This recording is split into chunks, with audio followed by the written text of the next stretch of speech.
नमस्कार, मैं छत्तीसगढ़ अखबार के YouTube चैनल इंडिया आजकल के स्टूडियो से सुनील कुमार। छत्तीसगढ़ में कांग्रेस में कल एक बड़ी दिलचस्प बात होने जा रही है।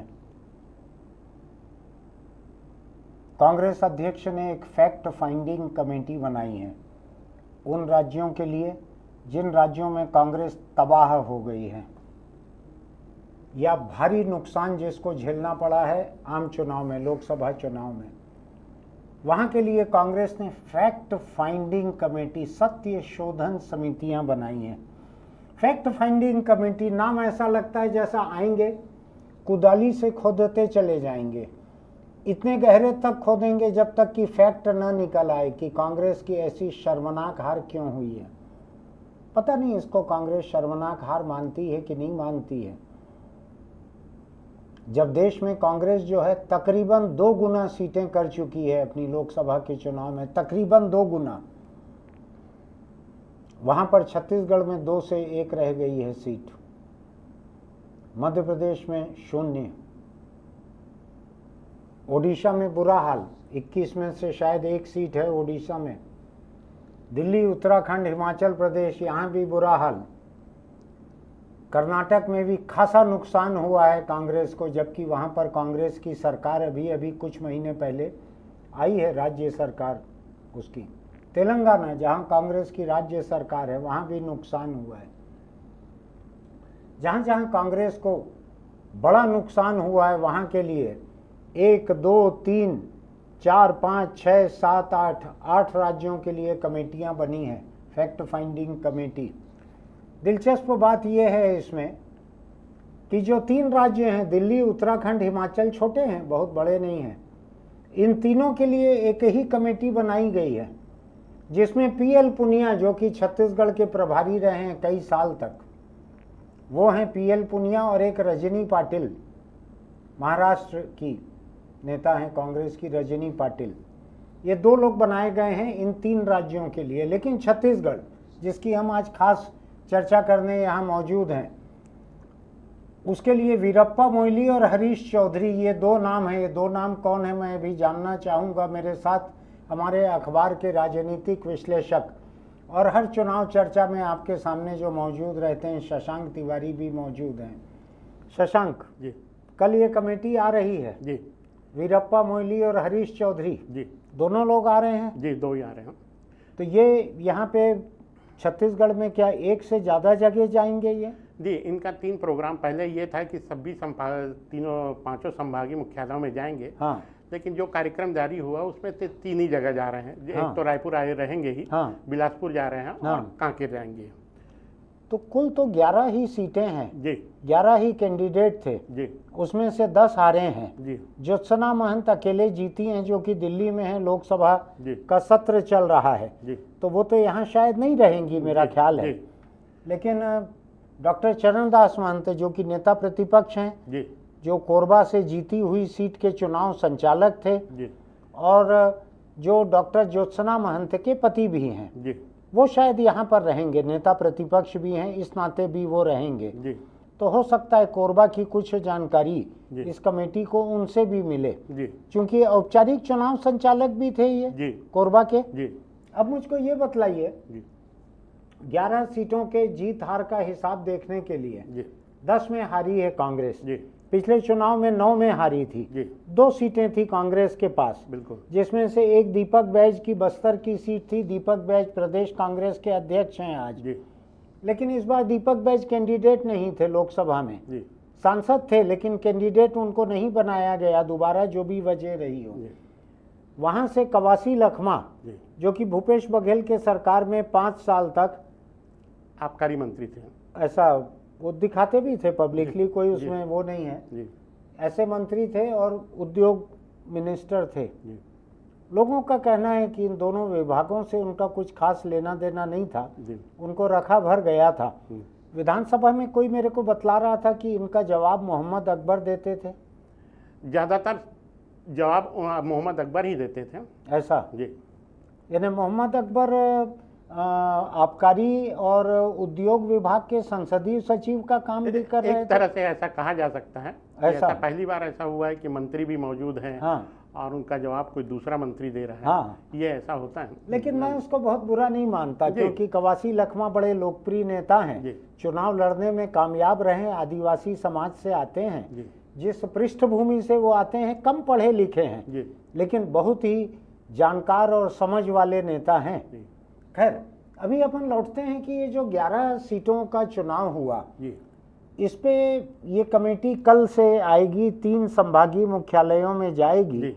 वहाँ पे 10 या 11 लोगों से बात करेगी। ये शायद उनके साथ उनके चुनाव संचालकों से भी बात करे, संचालकों से, जिलाध्यक्षों से, जिलाध्यक्षों और जो से। कोई बात करना चाहे अलग हाँ, से तो उनसे लेकिन भी वो करता विधायकों करे। से सबसे बात नहीं करने जा रही वो है। उस तरह का भी कार्यक्रम नहीं आया, लेकिन विधायकों से भी चर्चा हो सकती है। हो सकती है। जी। ये मैं वीरप्पा मोइली के बारे में बता दूं, ये बड़े पुराने लीडर हैं।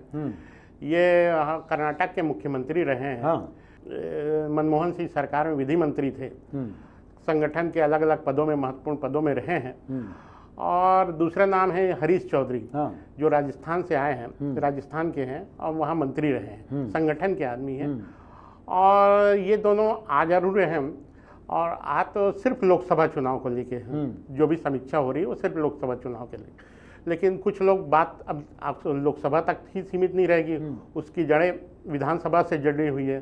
तो हो सकता है ये कि तने पे और टहनी पे और पत्ते पे देखने आ रहे हैं ये, लेकिन जो जड़ है, जी, जो विधानसभा चुनाव के नतीजे थे, 5 साल सरकार का कामकाज था, जिसपे सब कुछ टिका हुआ है, वहां पे नहीं जा रहे हैं ये लोग। वहाँ नहीं जा रहे हैं, लेकिन वो भी बात उठेगी ही, ऐसा बहुत सारे लोगों की तैयारी है। क्योंकि हार के बाद, विधानसभा चुनाव के हार के बाद हाईकमान ने अब तक समीक्षा के लिए औपचारिक कोई समीक्षा नहीं की है। ये एक बात हुई। वीरप्पा मोइली के बारे में थोड़ा सा आपको एक जानकारी दे दूं, तो मुझे अभी किस्सा याद आ रहा है। ये कर्नाटक के जब मुख्यमंत्री थे तो उस समय सेंट्रल में नरसिम्हा सरकार थे, और विद्याचरण जी जल संसाधन मंत्री थे। अच्छा, आपको याद आ रहा है? हाँ, याद आ रहा है जी। संसदीय कार्य और जल संसाधन। और उसी समय तमिलनाडु में जयललिता मुख्यमंत्री थी। तो कावेरी, कर्नाटक और उसका जो कावेरी जल विवाद चलता था, जी, दोनों के बीच में काफी विवाद चल रहा था। जयललिता जी कुछ उसमें बैठ गई थी, अनशन पे। और हुआ ये, आपको याद आ रहा होगा तो हुआ ये कि विवाद का निपटारा कैसे किए, दोनों अपनी अपनी मांगों पे अड़े हुए थे, अपनी अपनी बातों पर। तो चूंकि बहुमत तो था नहीं नरसिम्हा राव सरकार के पास, तो न एक सहयोगी दल को नाराज करना भी सही नहीं था। तो हुआ ये कि विद्याचरण जी गए सीधे बेंगलुरु, और उनसे सीधे धमकाने वाले अंदाज में जो बात की, बोले देखिए कुछ अभी मैं वहाँ जा रहा हूँ कमिटमेंट करके, अगर आपने कुछ कहा तो आपको हटा दिया जाएगा। वो ज़्यादा कुछ कहे नहीं, और जो भी बात थी, और फिर जयललिता से अनशन तोड़वाया। ये इस तरह की बातें थी। मैं इसमें शशांक एक बड़ी दिलचस्प बात और बतलाता हूँ जी। कम लोगों को पता है, कुछ लोगों को पता है, याद भी होगा। जो घटना बता रहे हो, कावेरी जल विवाद जी, ये तमिलनाडु और कर्नाटक के बीच में ये लंबा चला, ये कावेरी जल विवाद जी। विद्याचरण शुक्ल जल संसाधन मंत्री थे जी। उस वक्त मैं दूसरे अखबार में काम करता था, नाम लेने में भी दिक्कत नहीं है, सबको मालूम है, देशबंधु में काम करता था मैं। देशबंधु के दिल्ली के संवाददाता थे आर राजगोपाल। आर राजगोपाल एक कॉलम लिखते थे तमिलनाडु के एक अखबार के लिए, चेन्नई के एक अखबार के लिए जी। उससे हम लोग भी ट्रांसलेट करके कुछ हिस्सा छापते थे। तो उन्होंने वो कॉलम जो है, कॉलम जैसा कि आमतौर पर होता है, कुछ गपशप के अंदाज में, कुछ मजाक के अंदाज में, जैसे हम अपने अखबार में राजपथ जनपद कॉलम रोज छापते हैं, ऐसा वो कॉलम था। मुझको दिल्ली दिल वालों की, शायद ऐसा कुछ नाम था देशबंधु में उस कॉलम का। तो आर राजगोपाल के लिखे हुए कॉलम में एक पीस था, इतिहास बन गया। विद्याचरण जी आज नहीं है, इसलिए भी उसकी चर्चा जो है वो जरूरी है, क्योंकि लोगों को वो दौर पता रहे। विद्याचरण शुक्ल के बारे में उसमें लिखा गया, चूंकि राजगोपाल तमिलनाडु के अखबार के लिए लिखते थे, तमिल पत्रकार हैं, आपने देखा होगा टाइम्स नाउ, दूसरे बहुत सारे चैनल्स में राजगोपाल दिखते हैं तिलक लगाए हुए। उनको दिल्ली के ब्यूरोक्रेटिक सर्किल में तिलकधारी कहा जाता है, बड़े जानकार पत्रकार हैं, हमारे बड़े अजीज दोस्त हैं वो। तो उन्होंने अपने कॉलम में लिखा कि विद्याचरण शुक्ल ने जब काम संभाला तो उनके जल संसाधन मंत्रालय के नौकरशाहों ने उनको कहा कि सर क्या क्या मामले हैं, क्या क्या है ऐसा उन्होंने पूछा। तो अफसरों ने उनको बताया कि sir Kaveri is waiting for very long, Kaveri काफ़ी समय से इंतजार कर रही है। इसको अंग्रेजी में कहा उन्होंने। विद्याचरण शुक्ल अच्छी अंग्रेजी जानते थे, वहाँ के नौकरशाह अंग्रेजी में उनसे बात करते थे। उन्होंने कहा sir Kaveri is waiting for long. तो विद्याचरण शुक्ल ने कहा कि बुला लो उसको।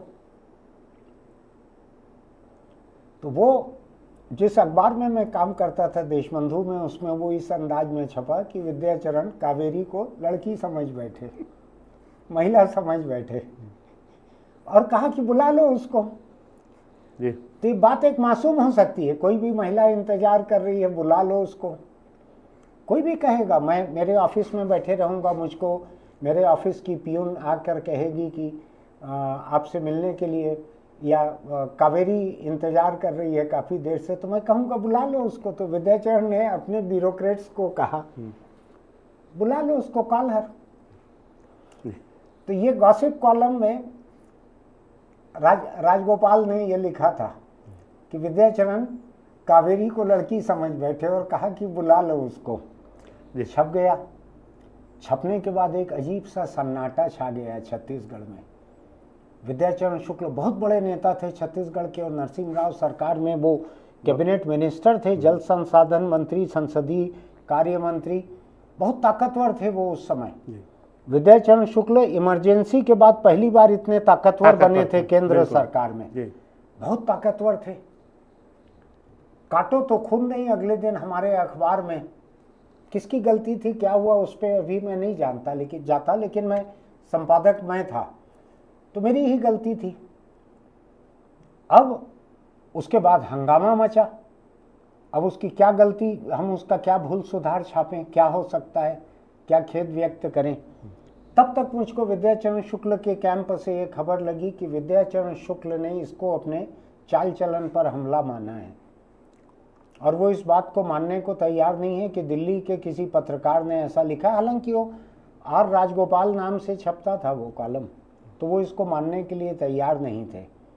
और मैं चूंकि बदनाम व्यक्ति था, जैसे किसी घर में कोई शरारती बच्चा रहता है, कुछ भी हो जाए नाम उसी का आता है, तो मैं जिस अखबार में काम करता था वहाँ हर बुरे काम के लिए मैं ही मौजूद रहता था कि ये इसी ने किया होगा। विद्याचरण शुक्ल को मेरे ऊपर शक भी रहता था कई तरह का। उसके बाद उन्होंने ये किया, विद्याचरण शुक्ल के समर्थकों ने, किसी ने कोंटा, किसी ने दंतेवाड़ा, कहीं कहीं पे मानहानि का मुकदमा दायर कर दिया। तो देशबंधु के संपादक जो थे उनके नाम पे नोटिस आया, आर राजगोपाल के नाम पे दिल्ली पे नोटिस गया। मानहानि के कई एक से ज़्यादा मुकदमे विद्याचरण शुक्ल के समर्थक सभी जगह थे। विद्याचरण शुक्ल के जितने समर्थक और सहयोगी थे उन्होंने मुझसे बातचीत बंद कर दी, मिलना जुलना बंद कर दिया, बातचीत बंद कर दी, आना जाना बंद कर दिया, बुलाना बंद कर दिया। ये लंबे समय तक चला।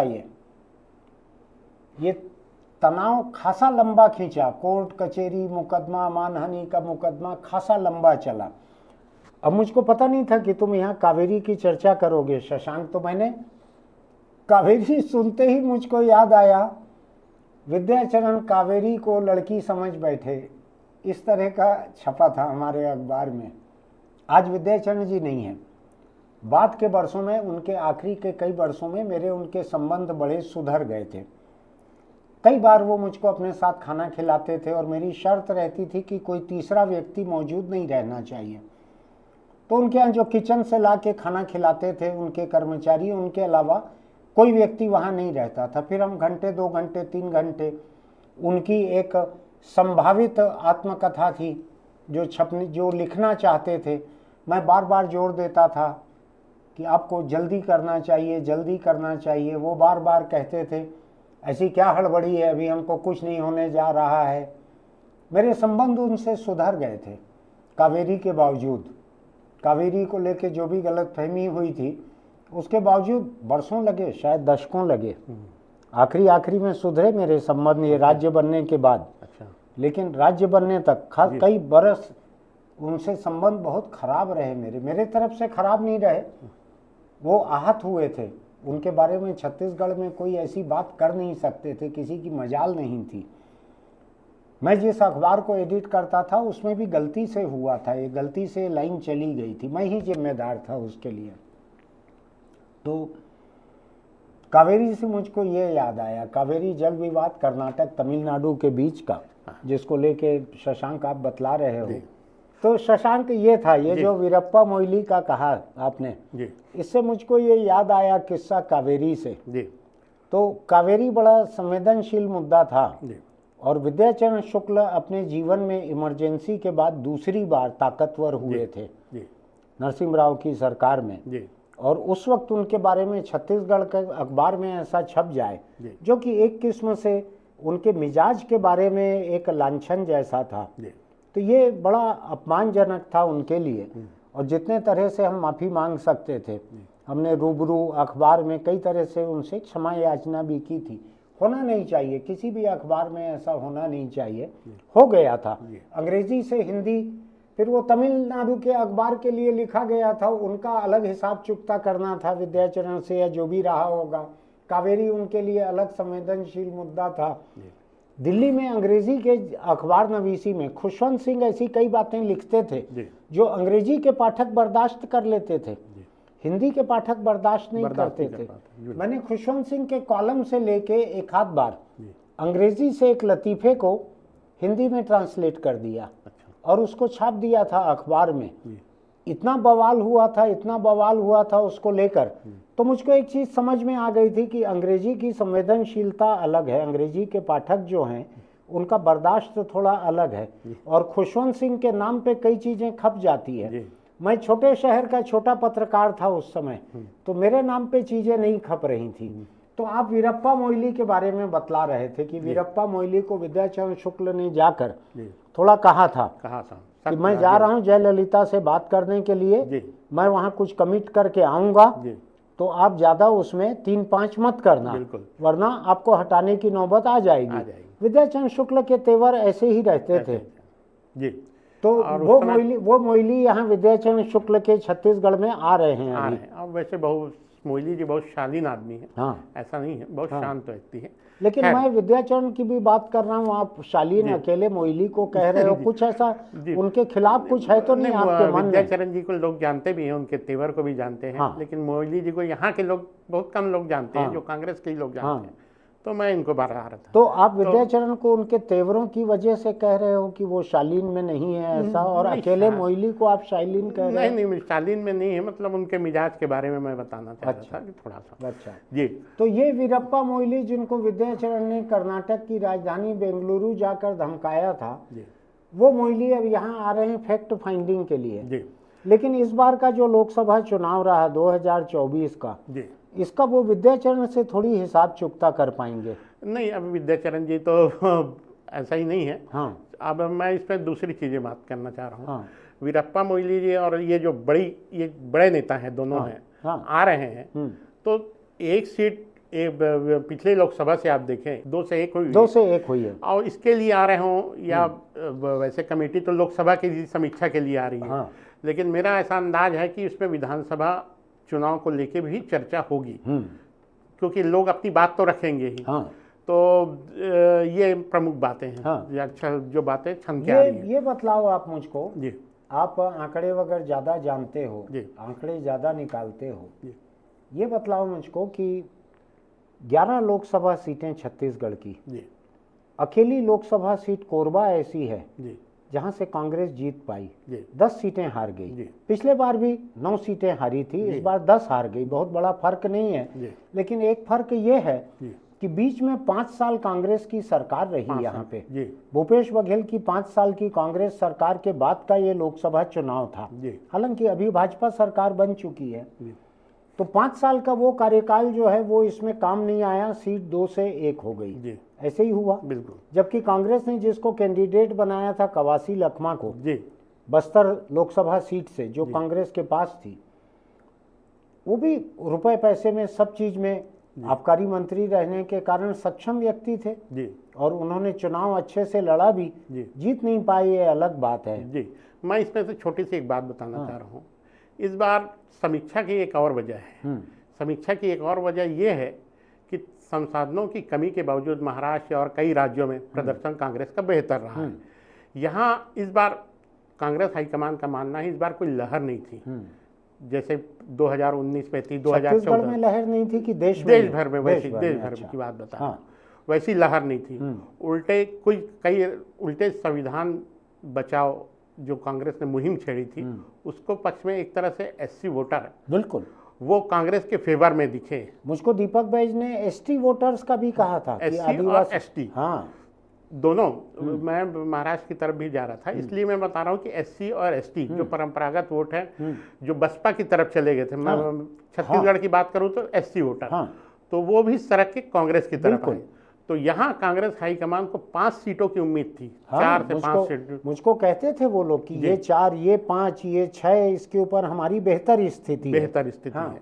लेकिन हुआ उल्टा, उम्मीद से उल्टा हुआ, सीट आधी रह गई, 2 से 1 रह गई। और उससे भी बड़ी चीज ये है कि 5 लोकसभा ऐसे हैं जहां कांग्रेस का खाता नहीं खुला है। रायपुर, दुर्ग, महासमुंद, बिलासपुर और रायगढ़, ये 5 लोकसभा सीटों पे कांग्रेस का एक भी विधानसभा में लीड नहीं है। एक भी विधानसभा में लीड नहीं मिली। एकदम सही है आंकड़े आपके जी। अच्छा, यहाँ सुपड़ा साफ हो गया है, ऐसा मतलब 40 विधानसभा में एकदम सुपड़ा साफ है। जबकि विधानसभा चुनाव कांग्रेस हार गई, सरकार से चली गई, लेकिन हालत इतनी ज्यादा खराब नहीं थी। कुछ 34-35 सीटें थी कांग्रेस की, 35 सीटें आई हैं। 35 सीटें कांग्रेस की थी जी। 35 यानी 1/3 से ज्यादा जी, 1/3 से ज्यादा विधानसभा सीटें कांग्रेस के पास थी। जी। लेकिन लोकसभा में जो कुछ भी लहर नहीं भी रही होगी, लेकिन मोदी के नाम का डंका मंका तो था। मोदी की गारंटी बोल के लड़ रहे थे लोग। प्रदेश में भाजपा की सरकार भी थी। तो कुल मिलाकर ये है कि 5 लोकसभा सीटें आपका कहना ऐसा है जिसमें एक विधानसभा क्षेत्र में भी कांग्रेस को लीड नहीं मिली। कौन सी है 5? रायपुर, दुर्ग, महासमुंद, बिलासपुर और रायगढ़। जबकि इनमें से कुछ सीटें तो जीतने की संभावना भी, महासमुंद जैसे जीतने की संभावना मानी जा रही थी। रायगढ़, बिलासपुर को भी कुछ इसी तरह का मानते थे। कुछ मानते थे कि बेहतर है, टक्कर में आ गई है, ऐसा। जी। और बाकी तो ठीक है कि रायगढ़, रायपुर, दुर्ग में संभावना नहीं थी संभावना। ये पहले से हारा हुआ खेल था कांग्रेस का। इस बार कांग्रेस ये तो 5 सीटें आपने बताई जहां पे कांग्रेस का किसी विधानसभा क्षेत्र में लीड का खाता ही नहीं खुला। जी। तो यहाँ के लोगों को जवाब देना थोड़ा मुश्किल पड़ेगा। जी। यहाँ विधानसभा के चुनाव में कुछ सीटें तो थी कांग्रेस के पास। जी, थी नहीं। तो वो जवाब देना मुश्किल पड़ेगा कि वहाँ क्या हुआ। ये एक हुई बात। जी। दूसरी बात ये बतलाइए कि कौन सी बची जो 6 लोकसभा सीटें हैं, इनमें कांग्रेस कहीं कहीं वोट सीट जीत पाई है। अपन कोरबा आखिरी में चर्चा करें। जी। 6 लोकसभा में टोटल 22 सीटों पर कांग्रेस को बढ़त मिली है। अच्छा, 22 विधानसभा 22 विधानसभा में, है ना। अब इसमें से बस्तर में 2 बस्तर लोकसभा की बात है, 8 में से 2 सीटों पर, 8 में से 2 विधानसभा में कांग्रेस को बढ़त मिली। 6 में कांग्रेस हारी है। 6 में कांग्रेस हारी है। जिन 2 सीटों पर बढ़त मिली उसमें से एक बीजापुर और दूसरा बस्तर सीट। अच्छा। दूसरा कांकेर लोकसभा बहुत कम वोट से हारी है, बहुत कम, 1884 वोट से, 1884, है ना। तो यहाँ दोनों 50-50 का मुकाबला था। ये यहाँ पे कांकेर में कांग्रेस के जो कैंडिडेट थे वीरेश ठाकुर, उन्होंने कुछ वीवीपैट मशीन का कुछ सैंपल रिकैलकुलेशन के लिए कुछ 2 लाख रुपया भी जमा किया है। जी, जमा किया है। चुनाव आयोग से मशीनों हो गया है, नहीं हुआ है जी? नहीं, मशीनों हो गया है। मशीनों, चुनाव आयोग से मशीनों की जांच के लिए कहा गया है। तो मशीनों की जांच हो जाएगी। नहीं, अभी हुई नहीं है जांच। नहीं, पूरी नहीं हुई। जांच होके घोषणा कर दी हो चुनाव आयोग ने, ऐसा नहीं हुआ है अभी। अच्छा। तो कांकेर में जो 4 सीटों पर कांग्रेस को बढ़त मिली है, उनमें से एक कांकेर, दूसरा केसकाल, तीसरा भानु प्रतापपुर और चौथा था डोंडी लोहारा। अच्छा, डोंडी लोहारा इधर आ गया। बस्तर के बाहर बालोद बालोद जिले में आ गया, जहाँ से अनिला बेड़िया विधायक हैं। राजनांदगांव जिले के आते हैं, राजनांदगांव जहाँ लोकसभा भूपेश बघेल मैदान में थे, कैंडिडेट, वहाँ मानपुर मोहल्ला, दूसरा खुज्जी और तीसरा था पंडरिया। ये 3 सीट यहाँ से, यहाँ 5 विधानसभा में पीछे रही है कांग्रेस। और जबकि मुझको विधानसभा क्यों ऐसा याद पड़ रहा है कि नांदगांव संसदीय सीट जो है में 5 में, उसमें 5 में कांग्रेस आ गई थी, 3 में भाजपा थी। ठीक। अब भूपेश बघेल साक्षात सशरीर वहां पर लड़ रहे थे, वही कैंडिडेट थे, लेकिन उल्टा हो गया, यानी 5-3 की जगह 3-5 हो गया। 3-5 हो गया। बहुत 3-5 करने का बुरा नतीजा रहता है शशांक जी। कुछ ऐसा मुझको आज तक की सुमी केवल पटेल इंटरव्यू करने आई थी, तो वो मुझको पूछ रही थी कि भूपेश बघेल इतने गुस्से में क्यों रहते हैं वहाँ पे।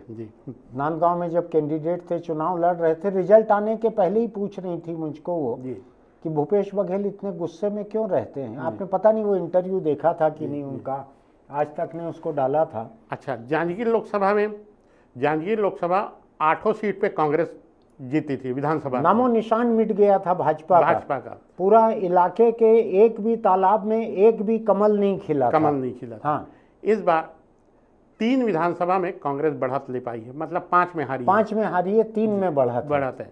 इसमें से बिलाईगढ़, दूसरा पामगढ़ और तीसरा है जयपुर। ये 3 जगह, ये तीनों के तीनों मुझको ऐसा क्यों लग रहा है कि अनुसूचित जाति की आबादी यहाँ पे ज्यादा है। जी, अनुसूचित जाति का प्रभाव ज्यादा है। तो अनुसूचित जाति का प्रभाव जहाँ पे ज्यादा है वहाँ पे कांग्रेस अभी भी जीती है। एक ऐसा संकेत है जाति के लिए एससी सीट भी है, लोकसभा सीट भी, वो तो ठीक है। एक ऐसा संकेत है क्या कि अनुसूचित जाति, वो तो अनुसूचित जाति का कैंडिडेट तो भाजपा का भी था, दोनों ही कैंडिडेट भाजपा के थे। लेकिन अगर ये 3 सीटों पे जहाँ पे अनुसूचित जाति के वोट ज्यादा हैं, यहाँ अगर कांग्रेस को लीड मिली है, तो क्या इसका एक मतलब ये भी है कि बसपा के जो परंपरागत वोट थे, अब वो देख रहे हैं कि मायावती की माया खत्म होते दिख रही है, तो वो कांग्रेस की तरफ आ गए, जो उनके लिए एक नेक्स्ट बेस्ट यानी दूसरे नंबर का विकल्प है। आप एकदम सही कह रहे हैं। मैं वहाँ लोकसभा के दौरान में गए भी थे आप, तो वहाँ बसपा के परंपरागत वोटरों से मेरी बात हुई, तो वो ये भी मान रहे थे कि अब वोट दे के थक गए हैं। कुछ इस तरह की बात है। दूसरा, मायावती के बारे में अब माना जाता है कि वो भाजपा की बी टीम जैसा खेल रही है। दूसरी चीज ये है कि विधानसभा चुनाव में तो वो आई थी, लोकसभा चुनाव में इस बार नहीं आई, तो इसका भी फर्क पड़ा है मायावती का। मुझको तो कहीं भी नहीं दिखी वो, अगर गई होंगी तो 4-5 जगह तो गई होंगी, लेकिन मुझको तो कहीं भी नहीं दिखी। मुझको पिछले कई साल का उनके सबसे बड़ा राजनीतिक फैसला दिखा।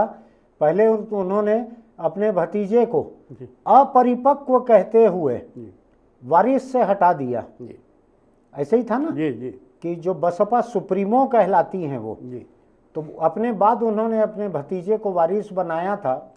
कांग्रेस सोनिया गांधी ये तो नाहक ही तोहमत पाते हैं कुनबा परस्त होने की। ये भी तो तमाम कुनबा परस्त है ना कि अपने भतीजे को इन्होंने वारिस बनाया था, राजनीतिक उत्तराधिकारी, और बाद में कह दिया कि ये पर्याप्त परिपक्व नहीं है, इसलिए मैं इसको हटाती हूँ। और अब उन्होंने उसको वापस परिपक्व हो गया वो कुछ हफ्ते के भीतर। यानी कोई परिपक्वता का टॉनिक अगर बेचे तो मायावती के भतीजे को उसका मॉडल बना सकता है कि देखिए कुछ हफ्ते के भीतर कैसे यह परिपक्व हो गया दोबारा। मायावती से पूछिए कि उनका भतीजा कुछ हफ्तों के भीतर कैसे परिपक्व हो गया, आप भी अपने बच्चे को दीजिए फलाना फलाना टॉनिक।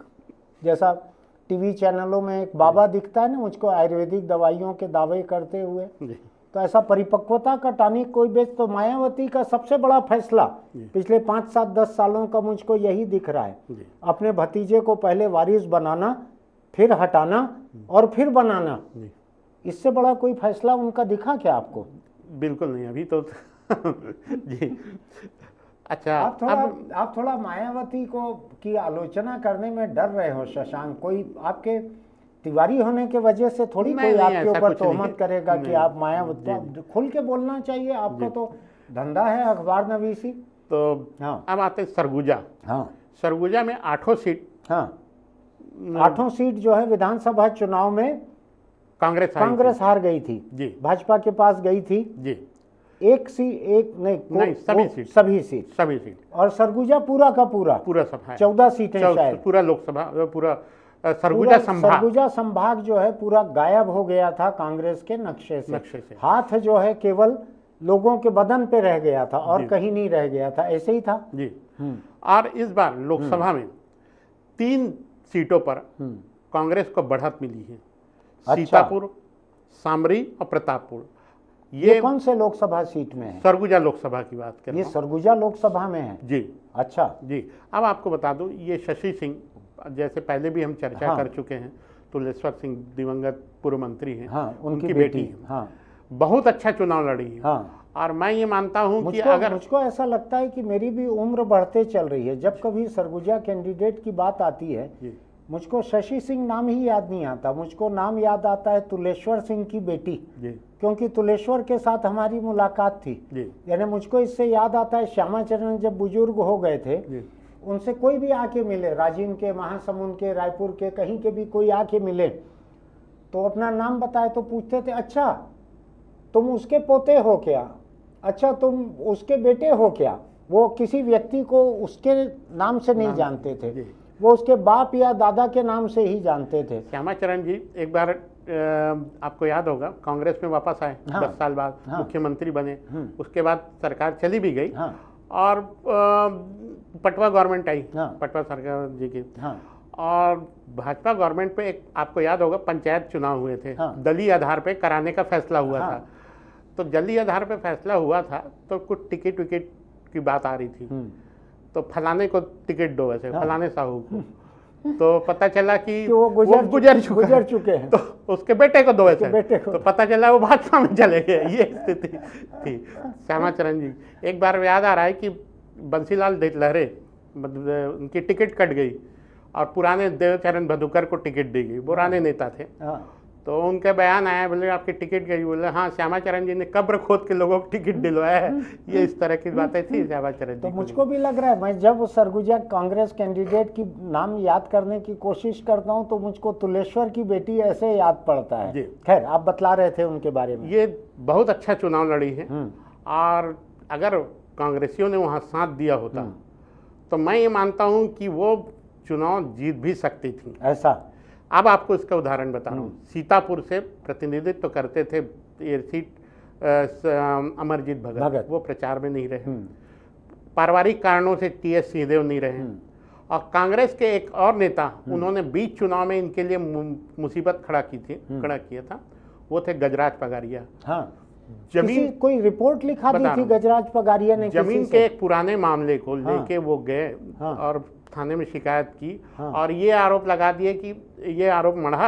हाँ। कि इन्होंने जमीन कब्जा की है। हाँ। पुराने मेरी जमीन को, इस तरह की बातें। हाँ। थाने में शिकायत की। थाने जब तक हस्तक्षेप योग्य नहीं है ये लिखते हैं। हाँ। तब तक वहाँ काफी प्रचार हुआ उसका। अब आपको बड़े मजे की बात बता रहा हूँ। हाँ। वो जो जमीन का विवाद था 2003, जब तक 2003-4 की बात है, शायद तुलेश्वर सिंह खुद जिंदा थे और ये उनकी माँ के नाम, मतलब उनकी पत्नी के नाम, शशि की माँ के नाम पे थी। अब उस समय शशि की उम्र 6-7 साल रही होगी। हाँ। और आरोप लगा रहे जमीन कब्जा करने के ये शशि के ऊपर। हाँ। ये इस तरह का आरोप लगाया था। कांग्रेस ने इसको कोई संज्ञान में नहीं लिया। गजराज पगारिया की सत्ता के साथ ऐसी भागीदारी जो है, मैं यही बताना चाह रहा हूँ कि किस तरह इस अकेली लड़की के लिए नुकसान पहुंचाने की कोशिश हुई। मुझको एक चीज पता लगी इस बारे में। टीएस सिंहदेव ने मुझको मुंबई से फ़ोन किया था और उन्होंने कहा था कि सुमी केवल पटेल का इंटरव्यू मैंने देखा आपका, तो आपने उसमें ये कहा है कि कांग्रेस के नेताओं ने साथ नहीं दिया। तो आपने बाकी सब अच्छा कहा, ये जानकारी थोड़ा सा मैं दुरुस्त कर दूं कि जिला कांग्रेस कमेटियों ने वहाँ काम किया शशि का, ऐसा उन्होंने कहा मुझको। और उन्होंने कहा कि मैं कहना नहीं चाहता हूँ लेकिन उनके खर्च के लिए कुछ इंतज़ाम किया था मैंने। मैं ज़्यादा उस रकम की बात करना नहीं चाहता, चुनाव आयोग और तमाम लोग हैं बीच में, लेकिन उन्होंने मुझको कहा कि मैंने इंतज़ाम कुछ किया था। तो मैंने कहा कि आपने अच्छा किया मुझको बता दिया मुझको तो, और उन्होंने कहा आपने सही कहा कि मैं 3-4 दिन ही रह पाया था यहाँ पे, क्योंकि उनकी पत्नी जो है उनका कैंसर का इलाज चल रहा था मुंबई में, तो इसलिए वो वहाँ लगातार बने हुए थे टीएस सिंहदेव जी। तो वो बहुत लंबा समय यहाँ पे नहीं लगा पाए थे, लेकिन फिर भी नॉमिनेशन के लिए आए थे, 3-4 दिन 4 दिन उन्होंने करीब काम थे। किया था। जी। दूसरी सीटों पे नहीं जा पाए नहीं थे जा वो। पाए थे। ये है। तो यहाँ पर आपका कहना है 8 में से 3 सीटें कांग्रेस ने अभी जीती हैं, जो कि विधानसभा में नहीं जीती थी। तो ये 3 सीटों के जो भाजपा विधायक रहे होंगे जी। ये थोड़ा सा भी परेशानी में होंगे। बिल्कुल परेशानी में होंगे। इनमें से कोई अभी मंत्री वगैरह भी हैं क्या? नहीं, मंत्री कोई नहीं मंत्री नहीं है। मंत्री नहीं है, लेकिन लंबी मार्जिन से जीते हुई सीट है। जैसे 40,000 वोट से सामरी जीते थे। हाँ। अच्छा, आपको बता दूं, ये सामरी से चिंतामणि महाराज, हाँ। वो खुद ही वहीं के रहने वाले हैं, लेकिन वहां से पीछे रह गए लोकसभा में भाजपा के कैंडिडेट चिंतामणि महाराज की एक चिंता यह है कि जो उनका खुद का घर है जी, वहां से पीछे रह रह गए। गए। लेकिन कई लोग, मुझको पवन दीवान का याद पड़ता है, राजीव से नहीं जीतते थे, हार जाते थे। देखिए, उसके क्यों, रमन सिंह जी को ले लो, ठाठापुर चुनाव हार गए, पंचायत चुनाव, ग्राम पंचायत का। जी, भाजपा वहाँ हार गई थी। हाँ। जी। अच्छा, तो ये हुआ। अब और कौन सी संसदीय सीट अब है? आखिरी बचती कोरबा में कांग्रेस के पास एक ही सीट थी। कोरबा में 8 विधानसभा सीटें थी जी। उसमें से विधानसभा चुनाव में कांग्रेस के पास कुल 1 विधानसभा सीट रह गई थी। हाँ, रह गई थी, और वो है रामपुर। और दूसरी गोंडवाना गणतंत्र पार्टी के पालीताना खाल। हाँ। इस बार 7 सीटों पर कांग्रेस को बढ़त मिली है। 8 में से 7 पे बढ़त मिली है। जी। आपको क्या लगता है कि जिन लोगों ने ज्योत्सना महंत को जिताने की ठानी थी जी, उनके कारण ये 7 सीटें मिली है, कि जिन्होंने सरोज पांडे को हराने की ठानी थी जी, उनके कारण ये सीटें मिली हैं? देखिए, अब इसमें अपन ना जाएं कि किसको जिताने, मैं इसमें दूसरी बातें कर रहा हूं। नहीं, मैं तो केवल एक संभावना सामने रखना चाहता हूँ। देखिए, दर्शक जो हैं हमारे खुद ही समझदार हैं। हम ये भी कह रहे हैं कि पहली बार मैं प्रत्याशियों को लेके हम बात कर रहे थे, मैं वहाँ गया भी था। हाँ। तो मैंने वहाँ उस लाइन लिखी थी कि बाहरी की हवा सरोज पांडे के खिलाफ कुछ ज़्यादा ही है, ये बात थी, और वो चुनाव परिणाम से कुछ दिखा भी है। दूसरी चीज़ ये है कि जो बड़ी चीज़ थी, जो मुझे समझ में आया, वो है गोंडवाना गणतंत्र पार्टी, जो हम बार बार कह रहे थे कि SC और ST वोट कांग्रेस की तरफ शिफ्ट हुए। जो संविधान संशोधन का जो खतरा दिख रहा है इन तबकों को, आरक्षण खत्म होने की जो चर्चा है। जी। अब एक छोटी सा उदाहरण बता दूं। हाँ। पालीताना खार सीट। हाँ। पालीताना खार सीट गोंडवाना गणतंत्र पार्टी के पास थी। हाँ। 114 वोट से कांग्रेस हार गई थी। हाँ। इस बार 50,000 करीब 50,000 वोटों की जीत है, बढ़ा था। अब आप ये अंदाज लगा लीजिए कि 7 तक शिफ्ट हुए ST वोटर। और वैसे ही, यानी अगर ये कहा जाए कि कोरबा संसदीय सीट की पूरी जीत जो है कांग्रेस की, जी, वो एक सीट कवर कर रही है, वो जी, पालीताना खार। नहीं, पार्टी अकेले वो नहीं कहा जाए। अब ये क्या है कि कोरबा सीट से सरोज को 47,000 की बढ़त मिली थी, ऐसा नहीं है, लेकिन बाकी सीटों से, जैसे भरतपुर, सोनहट, बाकी सारी सीटों पे कांग्रेस को बढ़त मिली। 7 सीटें, 8 में से 7 विधानसभा सीटें भाजपा हार गई। जी। यानी हार निर्विवाद है। जी। छोटी मोटी हार, कांकेर जैसी नहीं है। नहीं कि 1884 वोट जो है, 43,000 की वोट बड़ी मार्जिन होती बड़ी। और क्यों मुझको ऐसा याद पड़ रहा है कि कोरबा से इतनी बड़ी लीड चरणदास महंत को कभी नहीं मिली थी। ये अब तक की सबसे बड़ी, जब से इस सीट का गठन अस्तित्व में आई है। 2009 में पहली बार अस्तित्व में आई है, पहली बार चुनाव हुए। और 2023 तक, मतलब 2024 के, 2019 के में भी आखिरी सबसे बड़ी बढ़त थी ज्योत्सना महंत के नाम, 26,000। तो ये उन्होंने अपना ही रिकॉर्ड तोड़ा। यानी 19 में रिकॉर्ड बनाया और 24 में उसको तोड़ दिया। जी। 2014 में जब महंत जी हारे थे तो करीब 4100 वोट से हारे थे, मतलब इतना कम मार्जिन रहा, बहुत कम मार्जिन रहा था। तो इस बार एक बड़ी लीड है, बड़ी जीत है। मेरी मुलाकात हुई थी चरणदास महंत जी से। जी। उनके घर गया था मैं चाय पीने के लिए। जी। ज्योत्सना महंत को बधाई दी, चरणदास महंत से बात की मैंने। जी।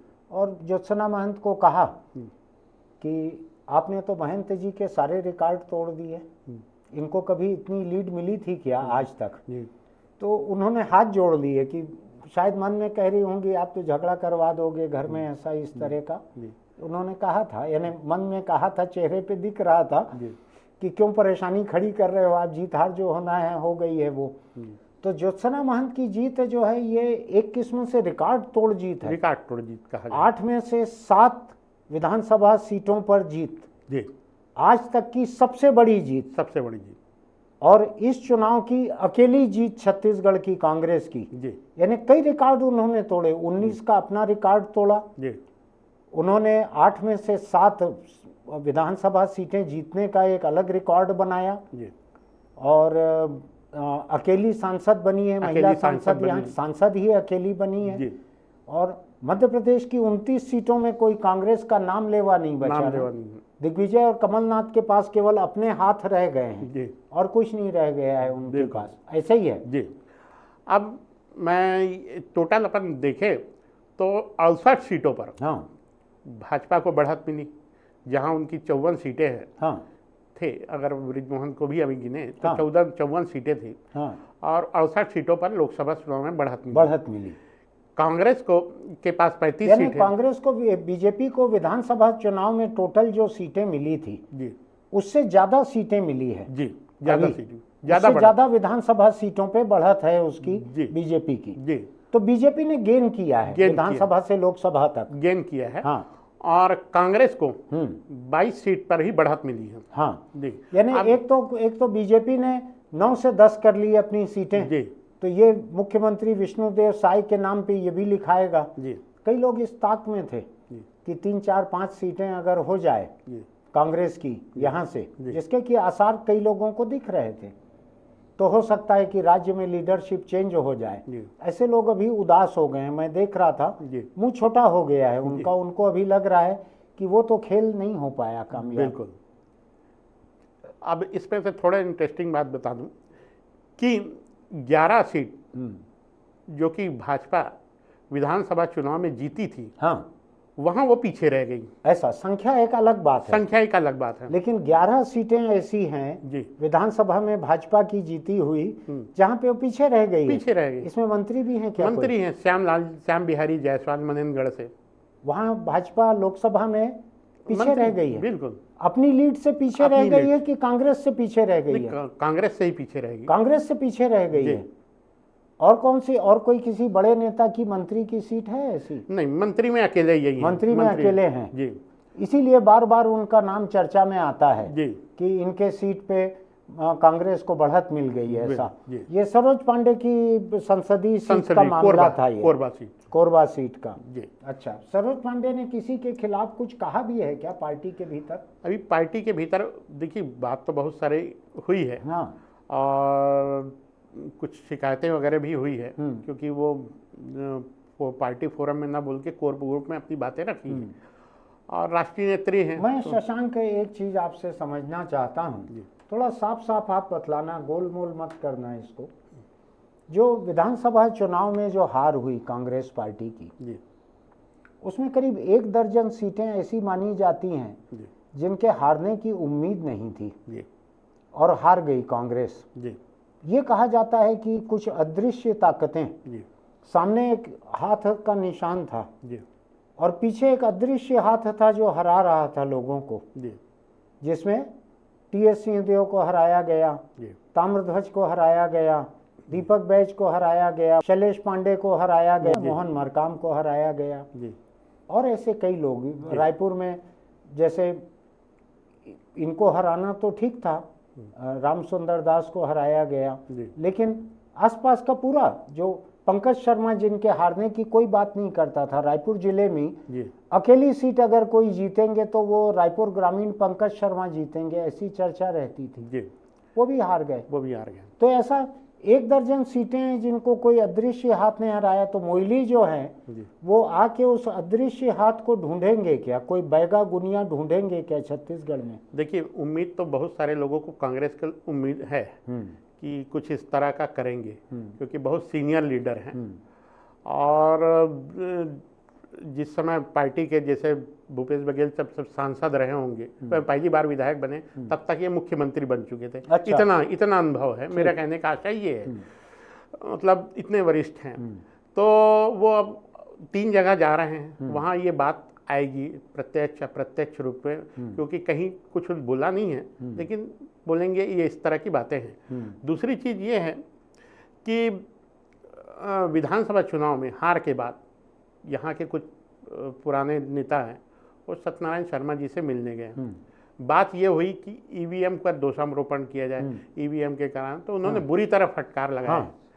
बोले कोई ईवीएम नहीं, आप अपना शहर की कार्यप्रणाली को देखो।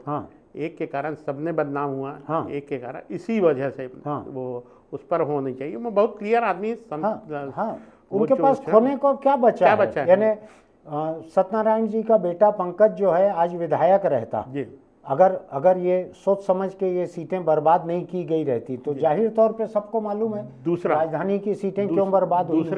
दूसरी बड़ी बात ये है कि आपको याद होगा बृहस्पति सिंह जी ने सार्वजनिक तौर पे टीएस सिंहदेव के खिलाफ प्रेस कॉन्फ्रेंस में आरोप लगाए थे, मेरी हत्या की कोशिश हो रही है। ये वो 16 विधायक उनके साथ थे, खड़े हो गए, एक तरह से उनका समर्थन कर रहे थे। तो अब पार्टी के एक बड़े नेता को अंदाज नहीं हुआ, उनको ये अंदाज नहीं था कि इतनी बुरी स्थिति आ जाएगी इससे। अब टीएस सिंहदेव की छवि तो खराब करने की कोशिश हुई, अलग विषय, बहुत कोशिश हुई, लेकिन उसके कारण नुकसान भी पूरे संभाग में हुआ। ये बात भी आई है। ये वो 16 विधायक मेरे को ध्यान है। एक वो था चंद्र एक गडरिया था, लाठी लेके चलता था ऐसे, एमएलए लोगों को हाँकता था, क्या नाम था उसका? सूर्यकांत तिवारी जी। वो अभी आधा किलोमीटर दूर है हमारे प्रेस से, यहीं सामने ही जेल है, उसी में है ना, वही है ना सूर्यकांत तिवारी? विधायक नहीं है, मतलब वो नहीं यानी वो लेके चलते थे, लेके चलता था जी भाई। जो गाय बैल बकरी को जो लेके चलते हैं, उनका गाय बैल बकरी होना जरूरी थोड़ी रहता है, वो तो आदमी रहते हैं, लाठी लेके हाँकते हैं लोगों को। तो यहाँ छत्तीसगढ़ में जो कांग्रेस विधायकों को जो हाँक के ले जाता था ऐसा, वो सूर्यकांत तिवारी ही नाम था ना? जी। आप नाम लेने से क्यों हिचकते हो? अगर तिवारी था और मान लीजिए वो ऐसा हाँक रहा था, लाठी लेके ये काम कर रहा था जानवर हाँकने का, आप क्यों उसका नाम छुपाने की कोशिश लेने से क्यों हिचकिचाते हो? नहीं, ये बात तो सार्वजनिक तौर पे बात हुई है। एक वीडियो में टीएस सिंहदेव ने भी कहा था कि ये कोयला वालों का, चिंतामणि महाराज को लेके, कि ये कोयला वालों के संपर्क में आए थे, सूर्यकांत तिवारी वगैरह के, इस तरह की बातें बहुत सारी थी। ये तो एयरपोर्ट पे प्लेन में रायपुर दिल्ली के बीच में सब लोग ये सुनते थे, ए चंद्रदेव सुन इधर, ऐसे ही था ना कुछ? जी। ऐसे ही तेवर और अंदाज थे जी। तो वो जो लाठी लेके हाँक के जो चलता था, उसी में से 16 लोगों को इसके बृहस्पति सिंह के प्रेस कॉन्फ्रेंस में हाँका गया था। ऐसे ही चर्चा थी ऐसे ही चर्चा थी ना? बिल्कुल। ये विधानसभा सत्र के आसपास की बात थी, विधानसभा सत्र के ठीक पहले की बात थी, जिसके बाद टीएस सिंहदेव विधानसभा में बोल के निकले थे कि जांच करवा लो, जब तक मैं बेकसूर साबित नहीं होऊंगा विधानसभा में नहीं आऊंगा। उस दिन डिप्टी चीफ मिनिस्टर नहीं थे, लेकिन मिनिस्टर तो थे वो। तो ये सब बात अभी मोइली के सामने आएगी क्या? आने की उम्मीद है। नहीं, आपको जैसे बुलाएंगे मान लीजिए कांग्रेस के सत्य शोधन समिति वाले, तो आप बोलना पसंद करोगे क्या? नहीं, मैं क्यों बोलना पसंद करूंगा? आपको जो बोलना है आप अखबार में बोल लेते हो या इस कैमरे के सामने बोल लेते हो, ठीक बात है। हमारा काम यहाँ पे बोलना या अखबार में लिखना है। हम दूसरी जगह किसी के गवाह क्यों बने? कोई पैसा तो देती नहीं है कांग्रेस, नहीं। तो कुल मिला के ये है कि वीरप्पा मोइली और दूसरे आ रहे हैं हरीश चौधरी, ये 2 लोग कल छत्तीसगढ़ में रहेंगे। अगर कोई प्रोग्राम में फेरबदल नहीं होता है तो ये दोनों देखेंगे। सत्य शोधन नाम कितना सुंदर है, फैक्ट फाइंडिंग का अंग्रेजी से अच्छा नाम हिंदी का है सत्य शोधन। सत्य शोधन के लिए आ रहे हैं, ये सत्य निकाल के जाएंगे। नुकीली कुदाली लेके आ रहे हैं, खोदेंगे दोनों लोग यहाँ पे। मोइली कुदाली चलाएंगे और दूसरे हरीश चौधरी जी ये घमेला लेके मिट्टी फेंकेंगे। देखते हैं कितना गहरा तक जाते हैं, सत्य मिलने तक खोद पाते हैं कि नहीं खोद पाते हैं। 3 जगह टेस्ट पिट बना रहे हैं, 3 संभाग भी मुख्यालय में। देखते हैं 9-3 जीत के बारे में तो क्या सत्य शोधन है, वो तो डॉक्टर चरणदास महंत और ज्योत्सना महंत की संयुक्त जीत है वो, तो उसके बारे में कुछ नहीं है ज़्यादा। जो 9 सीटें हारे हैं ये 3 जगह जाएंगे, 3-3 सीटें औसत आ रही है इनमें, 10 सीटें जो आ रही हैं, 10 सीटें आ रही हैं 3 जगहों पे। देखते हैं क्या उखाड़ के ले जाते हैं वहाँ से, सत्य कितना मिलता है इनको, कितना गहरा खोद पाते हैं, देखते हैं उसको। चलिए आज की बात हम यहीं पूरी करते हैं, इसके बाद फिर किसी दिन किसी राजनीतिक चर्चा में आपके सामने रहेंगे। मैं उम्मीद करता हूं कि आपको हमारी बातचीत अच्छी लगी होगी। कहाँ से मेरे ध्यान में वो कावेरी की चर्चा कर दी शशांक ने, तो मुझको एक पुराना किस्सा याद आ गया। मेरे ऊपर था तोहमत, मेरे ऊपर थी उसकी, मैं अखबार का संपादक था तो मेरे ऊपर तोहमत आ गई थी। जो संपादक है वही जिम्मेदार रहता है। कम से कम मैं इतना यहाँ पे साफ कर दूं, हमारे अखबार के जो प्रधान संपादक उस समय देशबंधु के थे, ललित सुरजन जी, उनका कोई योगदान इसमें नहीं था, ये गलती उनकी नहीं थी। ये छपने के बाद ही उन्होंने अखबार में देखा था, बहुत विचलित हुए थे वो। उनका मानना था कि ऐसा किसी के भी बारे में नहीं छपना चाहिए। उनकी कोई दुर्भावना नहीं थी, उनकी कोई जानकारी नहीं थी, जो कुछ गलती थी मेरी थी। आज विद्याचरण जी नहीं है, ऊपर जा चुके हैं वो झीरम घाटी के हमले के बाद से, लेकिन मैं एक बार फिर सार्वजनिक रूप से उनके बारे में ऐसी ओछी बात छप जाने का, दूसरे अखबार में छपी थी उससे फर्क नहीं पड़ता, जिम्मेदार मैं था। मैं उनसे एक बार फिर क्षमा याचना करते हुए आपसे आज विदा लेता हूं। आपको हमारी ये बात दिलचस्प लगी होगी तो हमारे YouTube चैनल इंडिया आजकल को सब्सक्राइब कीजिएगा, नोटिफिकेशन की बटन दबाइएगा, लाइक कीजिएगा, टिप्पणी कीजिएगा। आपके पास भी हो सकता है कि छत्तीसगढ़ के इतिहास की कोई दिलचस्प जानकारी हो, इसके लिंक अपने दोस्तों को भेजिएगा। मुझको उम्मीद है कि उनको भी ये बातचीत दिलचस्प लगेगी। मैं अकेले रहता हूँ तो कुछ बोरियत हो सकती है, शशांक रहते हैं तो कई तरह की दिलचस्प बातें निकल कर सामने आती है। चलते चलते एक छोटी सी सलाह आपको, अगर गुटखा, तंबाकू, बीड़ी, सिगरेट किसी का शौक रखते हैं तो उसको छोड़ दीजिए, वरना कैंसर आपके सरीखे लोगों का बड़ा शौक रखती है, आती है, आपके मुंह को खाती है, गले को खाती है, आपके फेफड़ों को खाता है कैंसर। और इसके बाद अपना स्मार्टफोन निकालकर गूगल का लाइव लोकेशन भेजता है ऊपर, एक भैंसा चलाने वाला एक व्यक्ति है ऊपर, मोटा सा है, मूछें हैं, गदा लेके चलता है, रंगीन धोती पहनता है, कई तरह की रंग की धोती पहनता है, उसको भेजता है लाइव लोकेशन, यहाँ पे तुम्हारे लायक फिट आदमी है, चलो आ जाओ। तो वो आते हैं, फिर लाइव लोकेशन रहता है तो आप घर में रहो, बाहर रहो, टूर पे रहो, कहीं भी आपको लेके चले जाता है। तो अपने घर की फिक्र कीजिए, अपने जुबान की फिक्र मत कीजिए, इन चीज़ों को छोड़ दीजिए। तंबाकू किसी को नहीं छोड़ता, आप तंबाकू को छोड़ दीजिए। फिर मिलेंगे।